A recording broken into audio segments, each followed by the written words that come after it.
Welcome to bLU Talks.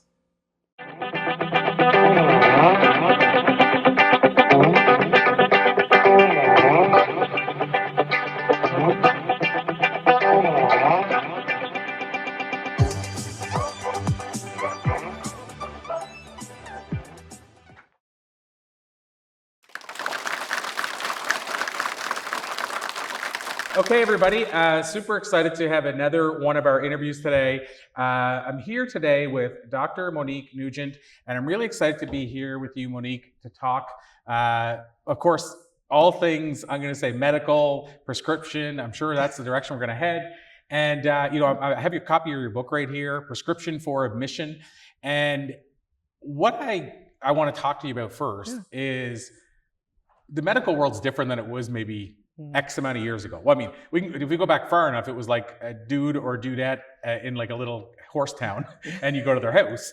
But I mean, it's kept evolving, but now it's gone to the opposite extreme, I feel like, where the populations are so big, but obviously the equipment required is so big. What we know now is so big, so that means we have to have more people to serve those things. Yeah. Because of all that big and everything being kind of overwhelmed and busy, let me start there and say, is this book meant to be kind of a prescription for people now to be able to help manage their own healthcare? And I don't mean like obviously their own healthcare in the whole big scope, but I mean like to manage how well they are and how they're taken care of, and when they go into a place to make sure that they get the right answers. Like, is that what it is, to help them prepare? So I'm a hospital-based physician. I only see patients in essentially medical crisis. I don't get the chance to see them kind of well, like you said, in a clinic, and they get to make an appointment. And so this is really about the hospital and what you're talking about, that machine that is healthcare. The hospital is a machine within a machine within a machine, right? Because there's so many specialties, so much equipment, so much testing, that people go into the hospital, and it is very easy to get overwhelmed. It's very easy to get what I call dragged through a hospital stay, where you come in sick, you feel bad, and then things happen. You don't know why they happened or what happened, and now it's time to go, and you still feel sick, right? And the truth is, unless like it's kind of simple, most people will leave the hospital not feeling 100%. But if the starting point and the ending point is in between is just confusion and not feeling like you're able to drive your care, own your care, communicate with your team, then that's when you just feel like you've been dragged through that machine. And so the point of this is to give people who's who, what's what, and how they can improve their time there. Yeah, and I feel like for a lot of times it was easy to just kind of turn a blind eye to having to know any of this stuff. But now whenever we're in a different system, the more we know of this, when it comes down to your personal health, probably the better. And I will say, I would love to see the paradigm change. I don't know if it's going to, but the paradigm of where people, I've heard that saying so many times, nobody goes into the hospital to get better. Yeah. And I mean, that's a frustrating sort of statement, because I do believe truly there's people go in that maybe aren't going to make it and come out and make it. So they did get better. But we've literally got to the point where we just say nobody goes in there to get better. Yeah, something that I've learned through my career is to actually have people define what better means, right? What better means to you, what better means to me are two very different things, right? And so oftentimes people on the giving end of healthcare, right, the providers, the nurses, will say like, well, they survived, right? Did you die? No, you got better. Okay, you're all right. Like that, that's a win. But somebody may not feel that they've actually gotten the care part of it, or yes, they've survived, but what's next? Because oftentimes the things that happen after a hospital stay are, just as cumbersome and can change the life you were living, right? So I agree with you that healthcare has changed. It's from the time of the 80s where you could actually like stay in the hospital until you felt good, right? No, unfortunately, and I think it's both like in the US and in Canada, how healthcare is paid for and the machines that are healthcare don't really allow for you to sit there in the hospital until you're feeling well enough to go home. It's more, did you get diagnosed? Do you have a plan to continue? Do you have the medicines to continue your care? And then how can we get you out to a place where you can continue feeling better? But then also, Corey, people don't like staying in hospitals anymore either. The food, I don't think the food is great. The feeling, they feel like it's the machine, right? People may feel that same exact thing. I'd rather be at home. I'm much more comfortable in my space. And so my end as a practitioner, sometimes I get people saying like, I want to go home now. I want to go home now, because the hospital is not particularly a friendly and inviting place to be. I mean, this brings up a good question, and not to put you on the spot, just more for the sake of the discussion. I mean, I wonder how much focus we could eventually, and I don't have the answers to any of this, but I wonder how much focus we could eventually put on preventative versus reactive, because, you know, I think, like to your point, in the 80s, you could literally, and I'm old enough to remember this, you could literally just show up and say, I need help. And like you said, just kind of hang around until he's like, now I feel like 100%, I'm going to go home. It was a different time and a different world. But I think it feels like the system is, going back to the system, so taxed that people are overwhelmed, and it feels like, and correct me if I'm wrong, but it feels like a lot of it is almost like a Band-Aid, in the sense that we just need to keep up. There's just so much, we just need to keep up versus, like, for example, where I live, there's 20, I think the last number I heard, and it's a small place. So the population is only 100 and some thousand, 22,000 people right now are waiting on a doctor. Wow. So what I'm getting at is that the system is overwhelmed. So I don't blame the system, it's overwhelmed. And so the only, to me, I don't see any change in that. I think, and again, I'm not a doctor, I don't know any of this knowledge, but it feels like the only possible solution is to start getting people to be more proactive so they don't make it to that point in the cases where it's, I'm going to say, preventable, or something they could do on their own. I don't know if that's true or not. Well, I'm just looking at the outside. Yeah, what you touch on is actually a big theory in public health, right? To be very honest, we do not have healthcare systems, particularly not in the United States. We have sick maintenance systems, right? You come into the hospital, you come into the doctor's office with a certain level of illness that you find acceptable for your life, and the team gets you to that certain level of illness. When you're worse sick, they get you back to that. When you're better sick, you take it as a good day. True healthcare that you're talking about, the preventative healthcare, the public health care, all of that is things that happen outside of doctors' offices, away from nurses. They happen when lawmakers pass laws that fund fruits and vegetables to be more affordable, so that people can be healthier, and we can focus on prevention. It's all of the things that make us healthier don't happen in a doctor's office. So there's that Rent, the Broadway play, where they talk about how many minutes in a year, right? But if it's like 525,600 minutes or in a year, and you go to your doctor for 4 15-minute visits a year, that's 1 hour. Your physician in your office cannot deliver life-changing care in 1 hour out of 565,000, that long amount, right?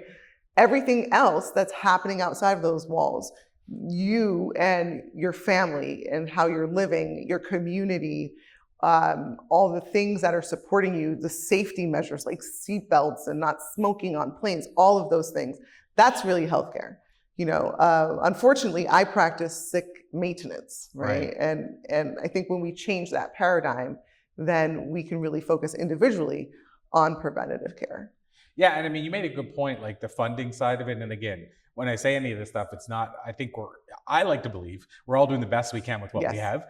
So I think, to your point about the funding, it would be great if there was that funding, because the price of everything's gone up. But we also hear the other side is that, you know, when we look at, like, if we talk about, for example, funding, for example, people to eat certain types of food or healthier foods or what have you, I mean, if people don't have the money and they feel it's cheaper to get something quick and easy, then that's probably what people are going to lead to. And at the same time, this is a total separate side to it, but I think also if we're trying to do it on our own, it's so confusing. Like, how many magazines right now can I go find on the best way to eat, the best way to work out, the best way for you to live? And then I'll go get the next magazine next to it, and it'll completely conflict with the thing that I just read in that one.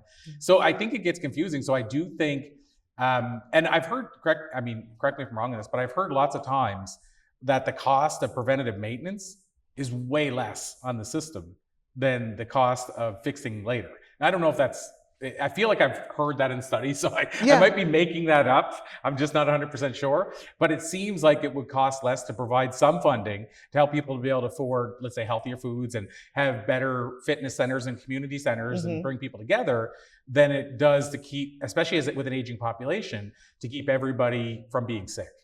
Again, that is all 100% true. And that's all in public health. Yeah, it's out of your hands. But yes and no. I think that like we all have to advocate for the right thing for us as a community. Preventing somebody from having an amputation from diabetes, what are you paying for? You're paying for conversations. You're paying for someone to sit down with them and tell them what to eat and how to control their sugars and check the bottom of their foot. But unfortunately, when it comes to how things are paid, people want a service thing done. And a lot of those times people feel like that conversation isn't a service. So what do? Somebody cuts off a toe. Okay, I've done a thing. I can bill you for the thing I've done, right? So there it comes back to, we've built and created a system that maintains a certain level of sick. Right.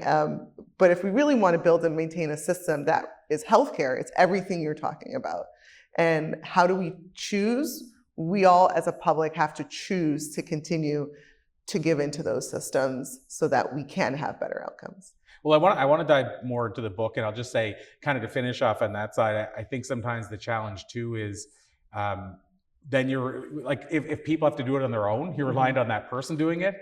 And to what you just said, I hate to say it, but if you showed that person that loses their leg, with the day that started, if you said, what you can do is this to not have that happen, they would do it every day of the week. They would do it every day. But it's like the car, right? We don't go in and get our car checked, but we're like, okay, now I have to fix it. It blew up. But if we went in to get it checked, it wouldn't blow up. But it's just that we're all so busy and we're all trying to do our best, but we just don't have the time to do the preventative thing. So that's probably a conversation for a different day. But to your point, I think we have to take at least some responsibility. It is our temple, our body. We have to take some responsibility. But to move back to the part that you're kind of focused on, as far as the experience that we have when we go into a hospital, do you feel like, based on what you've seen, I know I can tell that you want that patient, at least as much as possible, to have a good experience. But at the same time, again, I said everybody seems to be trying to do the best they can. Do you feel that most people really want this to be better and that experience to be better? And, rather than rushing into the hospital and them saying, and this is what we deal with, we're our hospital, because I said 20-some thousand people don't have a doctor. They go into emergency and then they say, okay, it'll be 12 hours. And you're sitting there 12 hours with like your thumb falling off. But that person there's thumb already fell off, so they get in sooner. But what I'm getting at is it's not really a great experience. And then they go and complain, I had to wait 12 hours and that. So I feel like, correct me if I'm wrong, but it seems like everybody really would rather everybody have a great experience and not go through that. Yeah, people who work in healthcare are not enjoying that feeling of being taxed, right? There's been nursing lobbies that have gone to lawmakers and marched in the streets to maintain a certain ratio of patients to nurses because they know that that's safe, right? People who are working in the system feel it, but they also feel responsible for the care that they're delivering. And when the system is overwhelmed like that, it is hard for everyone to give their best. And so people are advocating to like, hey, how can we, recruit more people? How can we bolster the resources people have?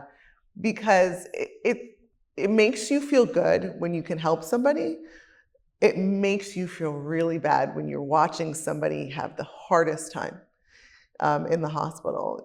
Watching people suffer, watching people's family members flounder, looking for help, looking for care.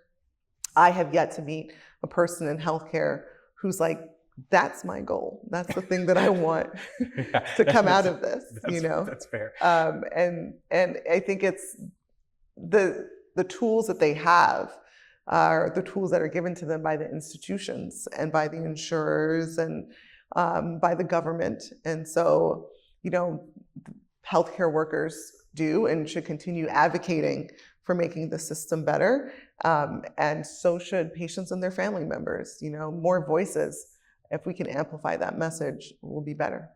And so what like in the book, if you had to pick, like, here's the top one or two things, either people tell you after they read it that that's what their takeaway was, or when you wrote it, you would want us to take away from reading the book. What do you want people to leave the book saying, now I get this, or I'm more prepared to do this? One of the main things that people will talk to me about are the areas that I have for people to write out their thoughts around code status. And what is code status? Code status is what you would want done for you in the case of an emergency in a hospital if your heartbeat stops beating or you stop breathing. So on Grey's Anatomy, it's when they go code blue and then like McDreamy comes running and all the beautiful people do chest compressions. But in reality, it's very different, right? And people will say to me, this is the first time I've sat down to have this thought and these conversations. And they're thankful for that because legally, every time someone comes into the hospital, I'm required to have that on the record. And oftentimes, me saying, hey, legally I have to have this on the record, but if something happened and your heart should stop beating or you stop breathing, people go, you think that's going to happen? Right? And so that's like the first time they thought about it. And so that's something that people say to me, thank you for letting me know that I'll have to make these decisions and sit down and write these out and have a thought process about it in a conversation with my family. The second thing that I'm actually really proud of that people note and that my friend was able to contribute, I do have a lot of mental health tips in there from a friend of mine, Dr. Nyota Pia, who I went to college with, and she's gone on to become a psychiatrist and specializing in psychosomatic medicine and acute emergency psychiatry.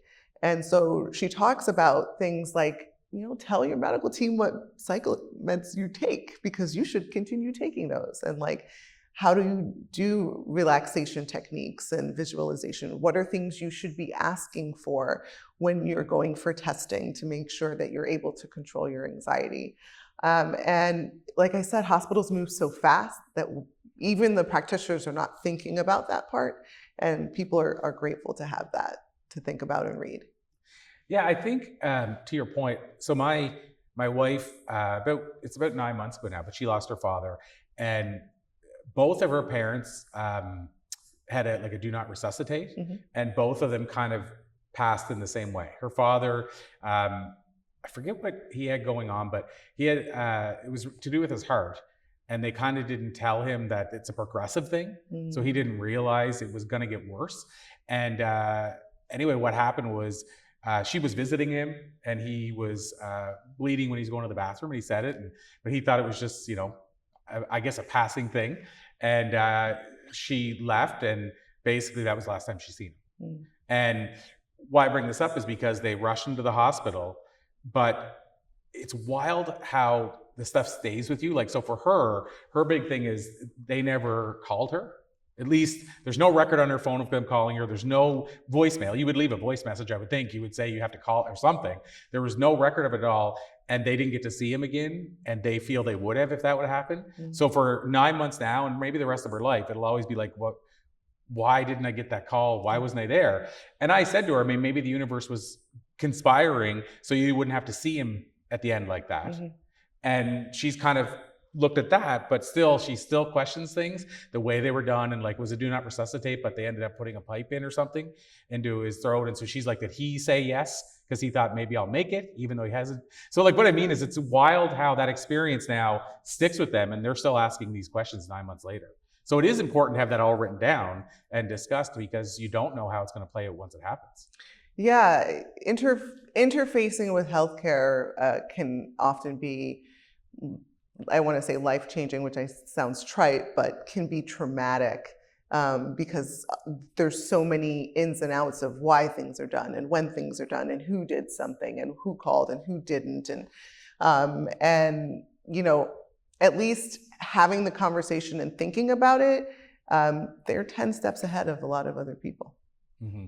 Yeah, and I mean, in this case here, she does acknowledge it is possible that he said, "I do want you to try." Yeah. While he was there and nobody was there, I don't think they would have if they saw "Do Not Resuscitate." So what I'm getting at is she's still questioning that, but because they weren't there, you know, she'll never know the answer to that. And so, but it is like, it's something that she sticks with a lot. So that, I mean, so I think it's good that people have those conversations beforehand to know what the expectation is. The other side is beyond, like I say, what people, that one or two takeaways would be. If you looked at it and said, here's why you need to get this book, you know, like I'll call it an elevator pitch for the book. Yeah. But if you could say, why do we need to get this book? What would you say in terms of the why we need to get the book? And then I'll also ask you, since we're winding down, any parting words of advice as well. Yeah. So I lovingly refer to the hospital as the DMV of healthcare, right? Everybody somehow is going to show up there at some point in time. And so my pitch for the book is that for a lot of us, it's going to be something that is unexpected, an unexpected illness or injury. Believe it or not, you can be more prepared for that than you think, right? And then for people who live in a space where they either have a progressive illness or they're caring for someone with a chronic or progressive illness, and you revisit the hospital, you can make it better each time, right? And so that's my elevator pitch for that. I love it. And then, of course, how can we learn more? If people want to get the book, or do you have a website where you'd send people? How can people find you? So you can purchase Prescription for Admission anywhere that you buy books, Amazon.com, BarnesandNobles.com, any place you buy books. And you can find me on my website. It's drmoniquenugent.com, drmoniquenugent.com. And I've got free downloads for people to practice having conversations with healthcare workers and practice their medical history, and a blog and other, what I think is really high points of information for people to have. Amazing. Well, thank you so much, Dr. Monique. Corey. Thank you, guys. So appreciate you. Awesome. Thank you. Awesome. I never know where I'm going to go.